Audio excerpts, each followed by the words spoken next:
Movies have been the cornerstone of technology for many ages, dating all the way back to Bedtime for Bonzo with Ronald Reagan. God bless America. These movies come in all sorts of shapes and sizes for people of all tastes to enjoy. Every year, hundreds of these pieces of art are produced for the general audience to be entertained by, and it does not seem to me that this will change anytime soon. That being said, there is one common trend that I've witnessed in many a movie that I've had the opportunity to watch that always leaves a bad taste in my mouth. This trend that I'm talking about, of course, is what I like to call the conflict. In one movie or another, I'm sure we can all attest to having seen a time when a movie made the decision to place this moment in their film. This moment that I'm referring to is when the main characters get angry at each other for the most irrational of reasons, separate, all just to reunite at the end of the film. Even when I was a prepubescent adolescent, I would grimace and remove myself from the room anytime I observed a movie to do this. I cannot conceive why the film industry always feels like they are required to do this. In my opinion, it's one of the most lazy, unintelligent things you can do for your movie. It's like a phony way to try and build up the story so that the end can be more epic or satisfying or the like. And not to point any fingers, but one particular studio that starts with Walt and ends with Disney is one consistent offender that I find produces many a movie with this senseless gimmick.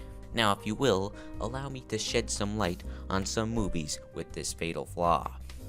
One recent example being Moana. You got that scene where Maui cracks his hook after their first fight with the lava monster, and then he just up and leaves, all just to come back for literally no reason. Like seriously, when he gets back he just chuckles at Moana like, yeah, you knew I'd be back. Like what the actual heck? Generally, when the characters separate, there's at least a little time in between for them to have some sort of revelation where that gives them a reason to get back together. But not here. Disney just decided to forego that part of the movie. Another example, Emperor's New Groove. Cusco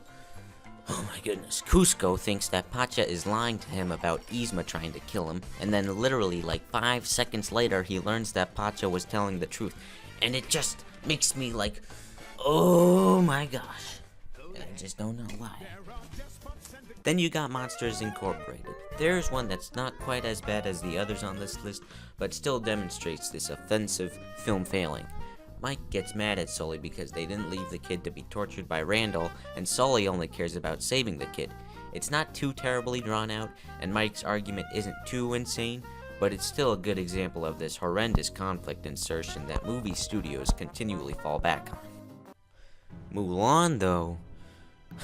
You know, at first I thought maybe I could excuse it from this because it's not too drawn out, and I thought initially that it's sorta believable. But after consideration, I think it still partakes in this terrible cliche. The scene I was deliberating over was the part where Shen discovers that Mulan is a woman, and then loses all respect for her and just ditches her on the freezing mountain.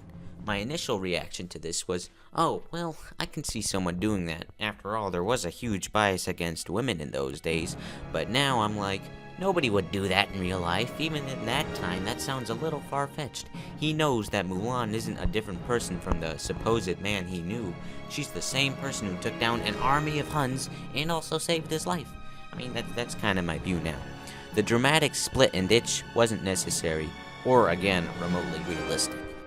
Then in Hercules, you have that scene where Phil's trying to tell Hercules that Meg is working with Hades, and Hercules gets mad and smacks him. Then on top of that, after making the deal with Hades, even though Meg was doing as good a job as she could to try to convey to Hercules that, hey, this is a bad deal, don't take it, it's not flippin' worth it, he finds out that she was really working for him. Then feels all betrayed like, you lied to me, and I can't believe you were working with them, and how could you not tell me? Which, yeah, I guess that's kinda true, but I mean, she tried to tell you. The only time she was really working with them to kill you was for that Hydra monster thing.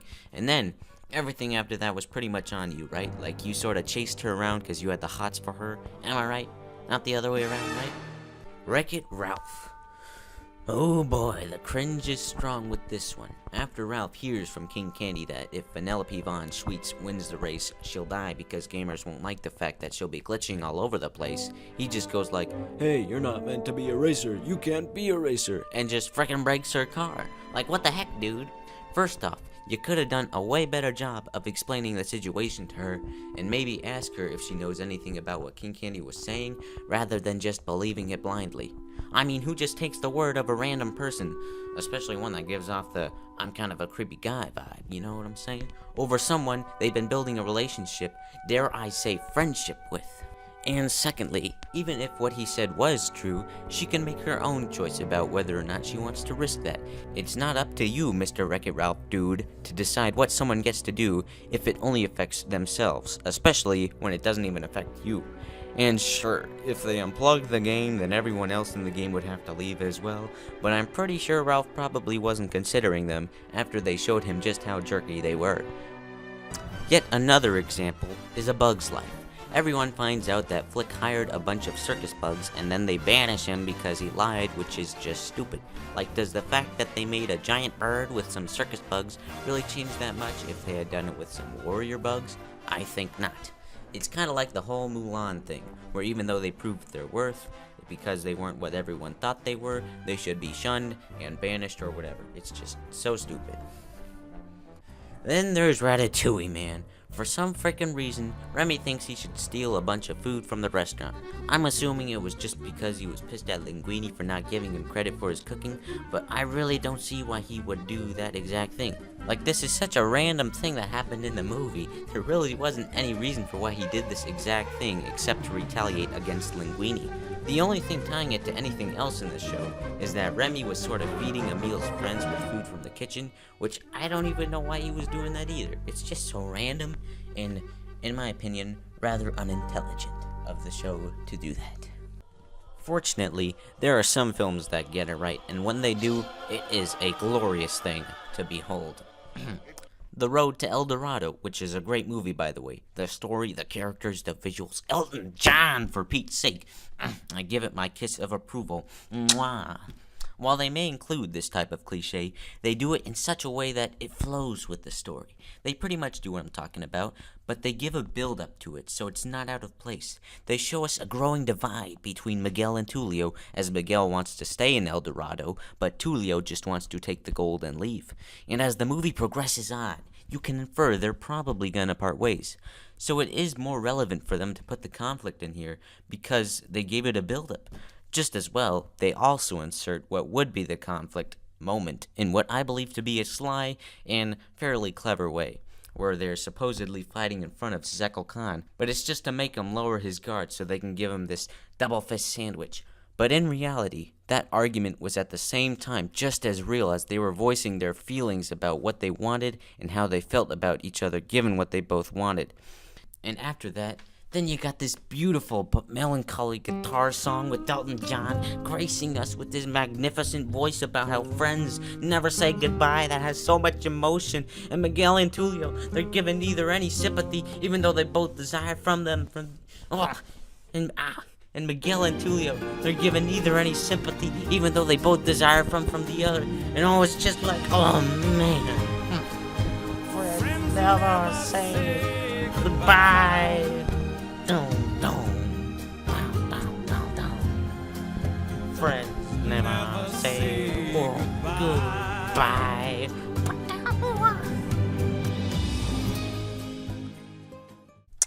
So what do I hope to accomplish by all I've explained here today?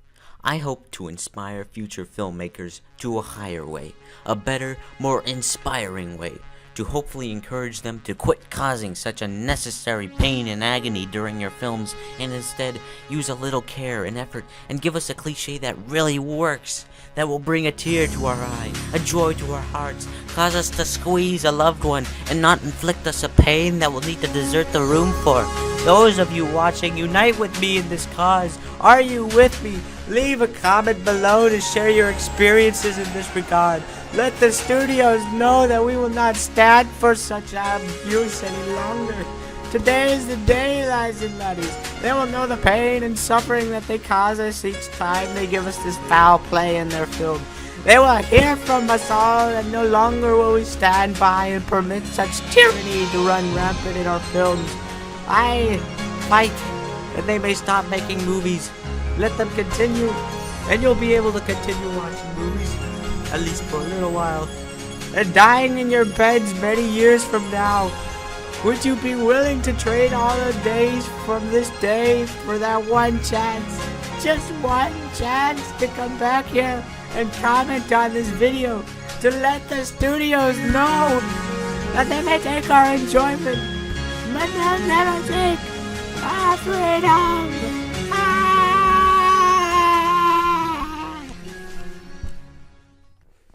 Real quick, I just want to give a quick shout out to my best buds, Allie and Faith, who've helped me during these trying times of making this video, and they both suggested a shout out. So here you go, you guys, here is a shout out. And if anyone else is interested in a shout out, feel free to go ahead and type in the comments, hey, I'd like a shout out from you, Mr. Dan, the review man, and I will gladly put you in the queue of people to have a shout out. But yeah, just throwing that out there. Be sure to put yourself in the comments if you would like that. But yeah, I will see you in the next video.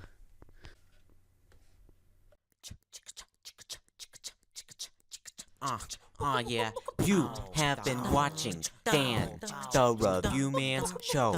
If you thought this was good, maybe come back tomorrow. If you want, maybe comment, like, and subscribe. If you do, hey, I'll give you an air high five.